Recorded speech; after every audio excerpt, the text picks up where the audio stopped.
Hi everyone. Today I'll be talking about oxygen hemoglobin dissociation curve. My name is Juain from third year. You can see my name on top right corner. Okay, so in this we will study the relation between oxygen and hemoglobin. Okay, and I think you are seeing this graph for the first time. So I'm sure many of you guys won't be liking this graph. Why are we studying this graph? Okay, in medical, trust me, it's very simple and it's a very important question to for university. So we'll consider oxygen as x, whereas we'll consider hemoglobin as y. So percentage of oxygen saturation of hemoglobin is y and partial pressure of oxygen is x. Okay, so keep a note on this. And now we'll tell about the shape. So whenever if you see this graph, it is an S shape. It is sigmoid in nature. Okay, and why it is sigmoid in nature, I will tell you in detail later. Okay, and now we'll talk about the at P50. At P50 we have partial pressure of oxygen at 27 millimeter mercury. Okay, in all normal individuals we'll have 27 millimeter mercury. P50 has 27 millimeter mercury. Okay, and there are conditions. I'm not saying people will only have 27 millimeter mercury as P50. There are conditions where this curve may shift to left or either it may shift to right. For example, this curve may shift to left like this and it may shift to right side like this. So it is due to some conditions or causes that I will tell you now. And so at P50 always it is 27 millimeter mercury, don't forget that. Okay, and now we'll discuss about the plateau. So there is something called plateau. Okay, what is it? At partial pressure of oxygen at 100 millimeter mercury.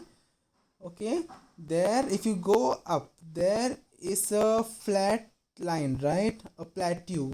So what is plateau? Anyone knows?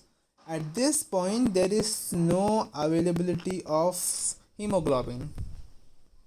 Okay, in this there is no availability of hemoglobin. Now we'll talk about why it is sigmoid in nature. It's very simple. See, one molecule of hemoglobin transports four molecule of oxygen. That's a basic funda you have to keep in mind. So remember, one molecule of hemoglobin transports four molecule of oxygen, as I have written over here. And now see, one molecule of oxygen combines with hemoglobin and forms T hemoglobin. T means tight structure. So this is the first oxygen that is combining. Now it becomes into relaxed hemoglobin because of some breakage in the salt bridges. Fine. When something breakage in the salt bridges, it forms R hemoglobin, which is relaxed hemoglobin. And now relaxed hemoglobin is free. Now it can combine with the three oxygen molecules. Get it? And get it? And this theory, because of this theory, we get sigmoid in nature. And it's also called as cooperative binding because it cooperates with each other. The first molecule of oxygen cooperates with T hemoglobin, and whereas with the three oxygen molecules. Okay, and now we'll go on next page. So this is the sigmoid nature. That is why we get S shape. This is the only theory behind it, so don't forget it. Now we'll go on to the shift changes. So what is shift changes? Very simple. See, here I have marked oxygen, hemoglobin and oxygen. Here See, I told you it shifts from left, or it will either shift to left, or either it will shift to right. So this I will tell you in detail here. Okay. So we'll consider hemoglobin and in between. And oxygen, whenever there is high affinity, binding of oxygen will take place to the hemoglobin. Okay. And always, okay, but, whenever you see high affinity in the question in MCQ or anything, remember oxygen is binding with the hemoglobin. And there are other terms. Lord is also called as loading of oxygen. Okay. So when, see, you have seen here L for loading, and you can simply consider it as shift to left, and it happens only in lungs. LLL. It is also called as Haldane's effect. Okay, it's very simple to understand. Okay. And here in the right side I'm telling you about the release of oxygen. So release of oxygen, it means it shift to right. R for release, R for right. Here what happens, there is unloading of oxygen, whereas in what high affinity it was loading of oxygen, and here it is unloading of oxygen, and it happens only in tissues. It is called as Bohr's effect. I'll underline here this. See, in left and right, what are the difference? In right we have unloading, and it shifts to right. R means release of oxygen. R for release, R for right. It happens only in tissues, and it is also called as Bohr's effect. Okay. Now we will move on to the conditions where shift to right happens. Okay, there are 6 conditions I have mentioned here. I hope this page is clear for you. Okay, so conditions where shift to right. See what where I am. Yeah, shift to right. The conditions what favors, that I will mention you right now. Okay. So first condition, decreased oxygen. So decreased oxygen means what? Hypoxia. Okay, I will write it down for you. Decreased oxygen is hypoxia. Right. Conditions where shift to right. Right means it happens in tissues. Okay. Left means it happens in lungs. Keep a note on that. And whenever there is decreased hypoxia, our body will tend to release oxygen. That is why whenever the whenever the curve shift to right, there is release of oxygen. Okay, our body wants to live, so it will do all those necessary conditions. So whenever your tissue is in decreased state, it will release oxygen. Now we will talk about increased carbon dioxide. It is called as hypercarbia. Okay, so in short, all these 6 are interrelated to each other. Okay, everything is interrelated. I will tell you now how it is interrelated to each other. Whenever we have decreased oxygen, there is always increased carbon dioxide. Okay, that means we are in hypercarbia state. Whenever we have increased carbon dioxide, we have increased H plus ions. Okay, so whenever we have increased H plus ions, we have what? Fall in pH. Okay, whereas when we have decreased H plus, we will have we have increased pH, so that will have alkaline, but here we will have acidosis. Whenever we have fall in pH, we have acidosis. Okay. Now next we will talk about 2,3 dpg. Now what is 2,3 dpg? You will study, or you might have studied in biochemistry. There is something called 2,3 diphosphoglycerate. 2,3, I hope you can see, right?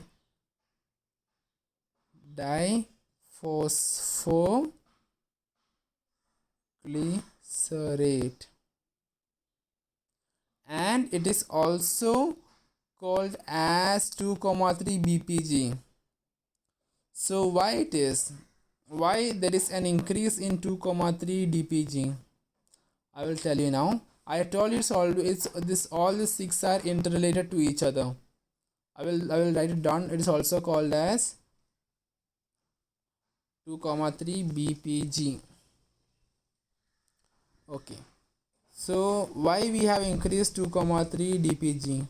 See, you have mentioned hypoxia.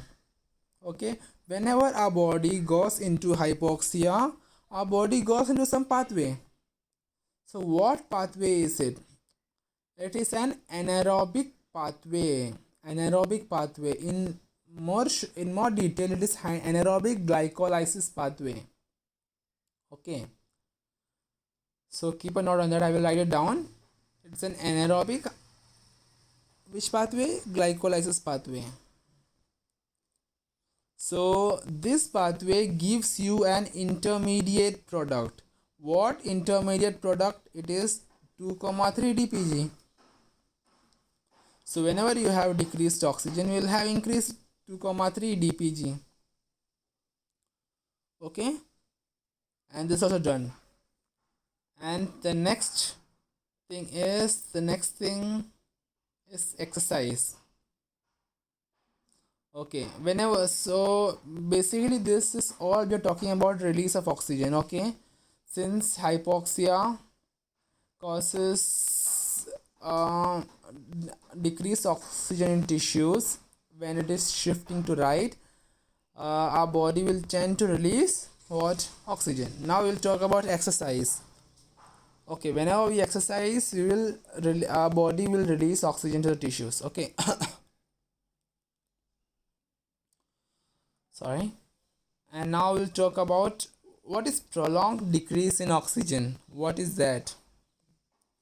Okay, we have already mentioned there is oxygen depletion, hypoxia in tissues. What is prolonged oxygen?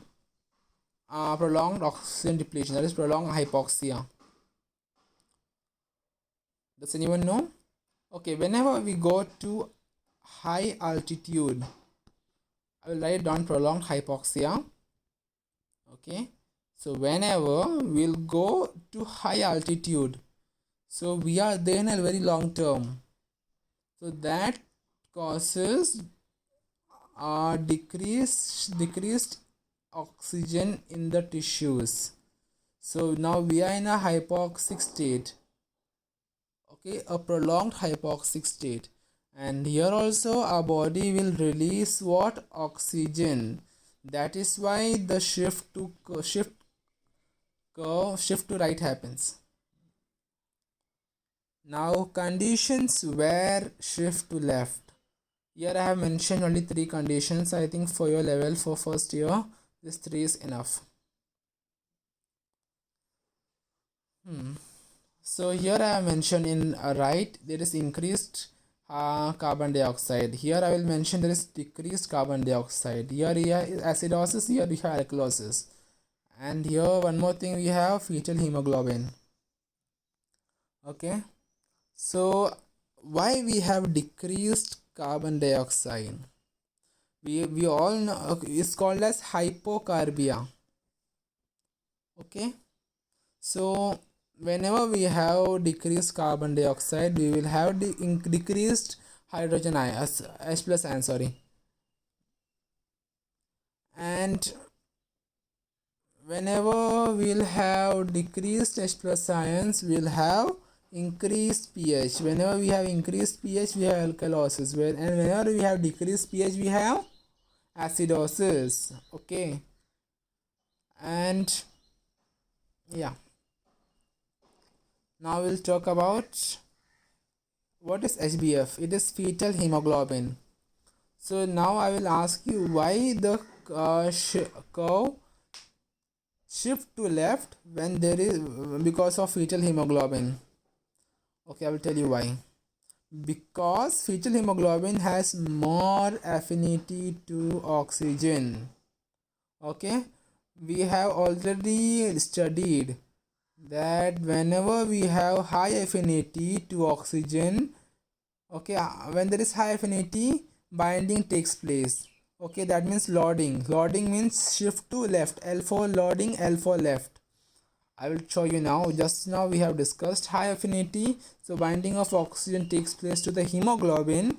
In this case, it is fetal hemoglobin, and that is why we have more affinity to oxygen. And one more thing, besides the more affinity to oxygen, there is decreased affinity to 2,3 dpg. Dpg is what? Diphosphoglycerate.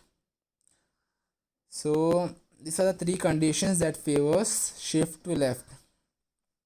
I hope you understood. Thank you so much.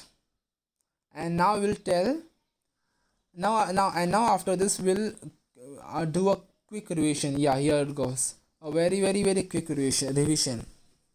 So we have discussed about the oxygen hemoglobin dissociation curve. What it is? It is a study that the relation between oxygen and hemoglobin, and we told about the sigmoid nature. We told about the P50, which is 27 millimeter mercury. It is normal in normal individuals. P50 is 27 millimeter mercury, is normal in normal individuals. And plateau, something called plateau. Okay, now we will talk about the sigmoid. Why it is sigmoid in nature, where one molecule of hemoglobin transports 4 molecules of oxygen, and where we have studied that one molecule of oxygen binds with the hemoglobin, forming T hemoglobin. T means tight structure, and because of some breakage in salt bridges, it forms relaxed hemoglobin. Now the hemoglobin is relaxed. Now it can bind with the other three oxygen. It is called as, we'll write it down, cooperative binding, because it is cooperating with each other. It doesn't. Okay, keep a note on this. I forgot to write before. It is cooperative binding. Okay, we will move on to the next page.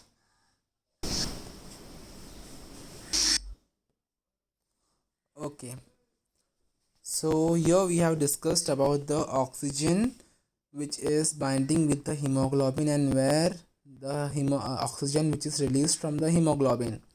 Okay, so here hemoglobin will take in between, and we'll talk about the left shift and the right shift. So whenever there is high affinity and there is shift to left, release of oxygen, shift to right. Whenever there is shift to left, it happens only in lungs, also called as Haldane's effect. And see, you can see a L for Haldane. L is there in between. Okay, uh, release of oxygen due to low affinity. This is also called as unloading of oxygen. It is always shift to right. Only happens in tissues, called as Bohr's effect. Now conditions where shift to right happens. Okay, so right means release of oxygen. Never forget that. So first is hypoxia, happens in tissues, and the next one is hypercarbia. I told you why it is, because when there is decreased oxygen, we will have increased carbon dioxide. Hypercarbia favors increased H plus ions, fall in pH. Whenever there is fall in pH, we have acidosis. And there is something called 2,3 dpg, is also called as 2,3 diphosphoglycerate, also called as 2,3 bpg. So why it happens? Because of hypoxia.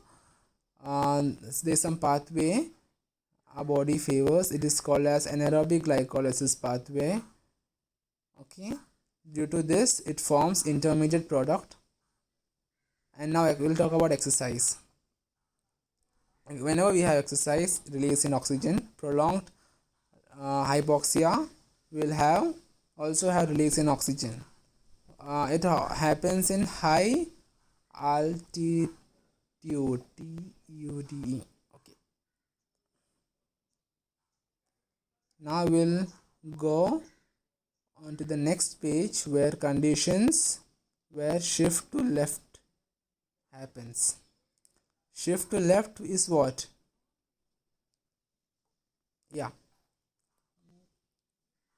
So now we'll talk about the increase, why we have increased pH. This, when we have increased pH, we have alkalosis, and whenever there is decreased when we have hypocarbia, we have decreased H plus ions, we have increased pH and alkalosis. So shift to left is what? Yeah, right. It is binding of oxygen to hemoglobin. And now we'll talk about the HbF, fetal hemoglobin. Whenever there is fetal hemoglobin, we will have more affinity to oxygen. So more affinity to oxygen, we will have binding of oxygen to hemoglobin. Okay, so shift to left. It is also called as loading of oxygen. So L for loading, L for left. Decreased affinity to 2,3 dpg also. I hope you understood. Have a nice day. Thank you.